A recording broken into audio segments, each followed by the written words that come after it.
사탄이 이스라엘을 치려고 일어나서 다윗을 부추겨 이스라엘의 인구를 조사하게 하였다.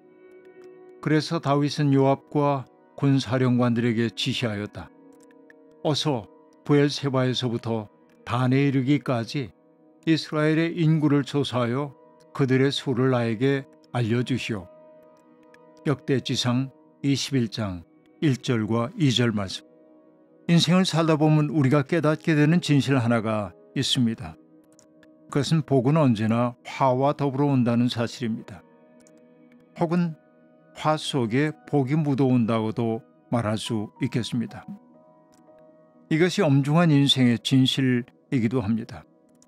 그렇기에 우리는 복이 다가올 때 스스로 더욱더 경계하지 않으면 안 되는 것이지요. 다윗은 하는 일마다 잘 됐습니다.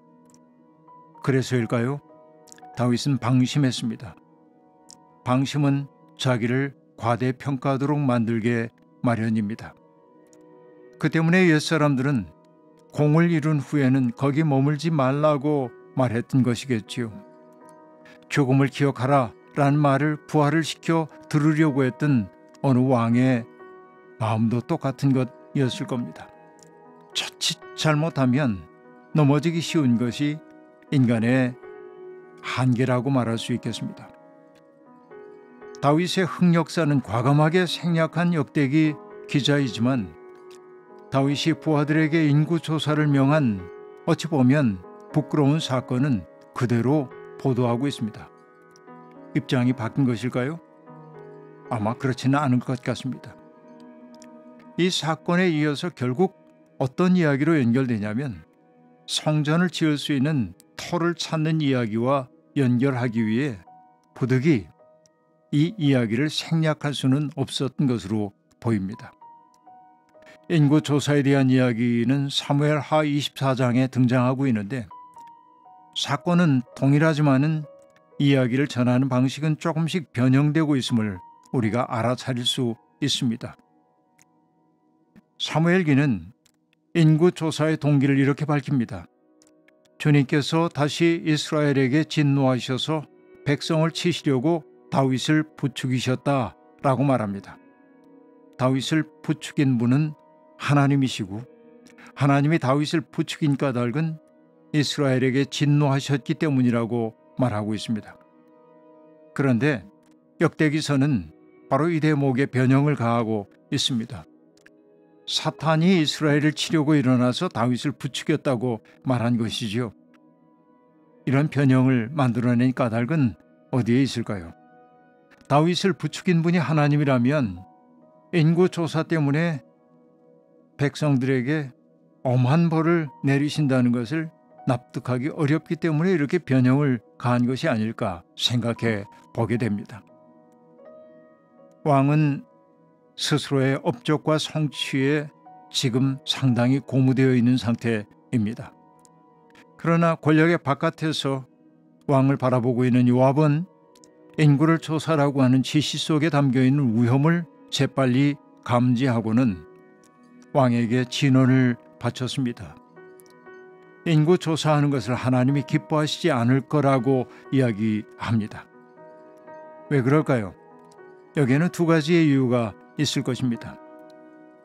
왕이 인구 조사를 하라고 명령했던 까닭은 아마도 자기의 국방력을 든든하게 하기 위해서 정규군을 조직하기를 원했기 때문일 겁니다. 그러나 정규군은 오늘의 입장에서 보면 반드시 필요한 것이지만은 성서의 전통 속에서 보자고 한다면은 적들과 싸울 때 싸우는 이는 하나님이시고 백성들은 하나님의 싸움에 동참하곤 했었죠. 그러니까 정규군 조직이 이스라엘을 구원하신 하나님에 대한 신뢰의 철회처럼 보일 수도 있다는 것을 요압은 지금 내다보고 있었던 것입니다.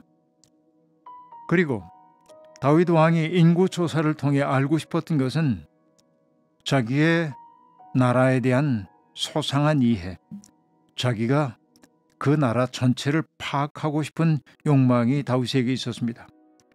그러나 신화적으로 들릴지 모르지만은 그 백성은 다윗의 백성 아니라 하나님의 백성이기도 한데 홀로 백성을 아시는 하나님의 권리에 대한 침해로 보였는지도 모르겠습니다.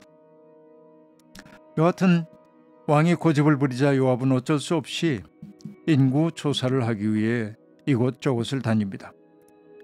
사무엘서에서는 요압이 다닌 장소가 상세하게 언급되어 있지만은 역대지상에서는 과감하게 그 모든 장소들이 생략되어 있습니다. 다만 온 이스라엘을 돌아다니고 예루살렘으로 돌아왔다고만 말하고 있습니다. 그 장소에 대한 언급이 별로 의미가 없다고 느꼈던 것인지도 모르겠습니다. 그리고 인구 통계를 왕에게 보고했습니다. 그런데 오늘 본문에서 매우 흥미로운 대목이 하나 등장하는데 여기 21장 6절은 사무엘서에는 나오지 않는 내용이 등장합니다. 6절인데요. 그러나 요압은 왕의 명령을 못마땅하게 여겨 레위와 베냐민은 이 조사에 포함시키지 않았다라고 말합니다. 레위 지파는 제사장 지파이고 베냐민은 성막을 둔 기브온에 속한 곳이었기 때문일까요? 왜 그렇게 포함시키지 않았는지 모르지만은 어쨌든 요압은 보이지 않는 저항을 하고 있는 셈이라고 말할 수 있겠습니다. 인구조사가 결국은 하나님을 진노하게 만들었습니다. 하나님은 선지자 갓을 보내어서 다윗 왕 앞에 세 가지의 선택지 가운데 하나를 택하라고 하셨습니다. 3년 기근이 그 땅을 괴롭힐는지, 적들에게 석 달 동안을 쫓기는 선택을 할 것인지, 아니면은 사흘 동안 전염병이 그 땅에 창궐하기를 택할 것인지, 이렇게 세 가지 선택지가 주어집니다. 다윗은 그때 주님의 손에 벌을 받겠다면서 사흘 동안의 전염병을 선택하게 됩니다. 그리고 사흘 동안의 전염병으로 말미암아 7만 명이 사망해 버리고 말았습니다. 다윗의 성공의 상징과도 같았던 백성들, 그들이 속절없이 쓰러짐으로 그들의 죽음은 인간의 살고 죽음이, 역사의 일어섬과 넘어짐이 인간의 정치력이나 인간의 지혜에 있지 않다고 하는 사실을 아프게 상기시키고 있음을 알 수 있습니다. 하나님은 예루살렘도 멸망시키려고 하셨지만은 죽음의 사자가 예루살렘을 치려는 모습을 보시는 순간 재앙 내리신 것을 후회하셨다고 성경이 기록하고 있습니다. 바로 그 동시에 다윗도 하나님께 간절히 엎드려 기도했습니다. 결국 이 모든 사단을 불러낸 것은 자기인데 자기로 말미암아 백성들이 어려움을 겪고 있으니 하나님은 진노를 자신에게 집중해 달라고 기도하게 되지요. 하나님 마침내 그 기도를 들으셨습니다. 죽음의 천사가 오르난의 타작마당에서 칼을 거두었습니다. 오르난의 타작마당, 이것이 사무엘기에서는 아라우나의 타작마당으로 언급되고 있음을 알 수 있습니다. 그리고 여기에 결정적인 차이가 하나 등장합니다. 사무엘기에서도 이 아라우나와 다윗 사이에 이 토지의 거래를 둘러싼 아주 상세한 이야기들이 등장하는데 역대기에서도 똑같은 과정이 반복되어 나타납니다. 내가 너의 타작마당을 써야겠다 하고 말하자 오르나는 그런 의도라고 한다면 제가 기꺼이 드리겠습니다 라고 말하고, 다윗은 하나님께 예배하기 위해서 땅을 필요로 하는 것인데 내가 공짜로 얻을 수는 없다고 얘기하면서 타협을 하다가 급기야 오르난의 타작마당을 돈을 주고 구입하는 얘기가 등장하는데, 사무엘서에서는 은 53개를 지불하고 아라우나의 타작마당을 샀다고 얘기하는데 오늘 역대기 본문에서는 금 600세겔을 치렀다라고 말합니다. 이거 어마어마한 돈입니다. 어느 쪽이 맞는 것일까요? 땅값이 오른 것도 아니겠죠. 역대기 기자가 넌지시 보여주는 이야기는 성전 터가 얼마나 소중한 것이고 그것을 위해 다윗이 얼마나 큰 대가를 치렀는지를 보여주기 위해 이렇게 액수를 과장하고 있는 것으로 보이기도 합니다.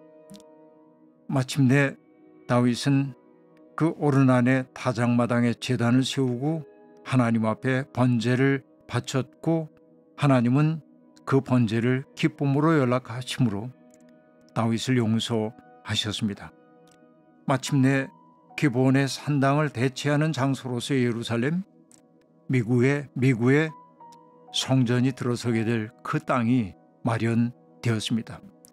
역대기 신학의 핵심을 향해 나아가고 있음을 알 수 있습니다. 하나님, 주님은 지혜로 세상을 지으셨지만 인간은 어리석음으로 세상을 무너뜨립니다. 주님은 인자하심과 성실하심으로 우리를 다스리시지만 우리 속에는 반역의 충동이 끊이질 않습니다. 다윗은 한순간의 방심으로 인해 수많은 백성들을 죽음 가운데로 내몰았습니다. 교만의 파도에 몸을 싣는 순간 우리는 심연으로 내 동댕이 쳐질 수밖에 없는 나약한 존재입니다. 우리 마음이 하나님에게서 멀어지지 않도록 우리를 당신의 사랑에 붙들어 매주십시오. 아멘.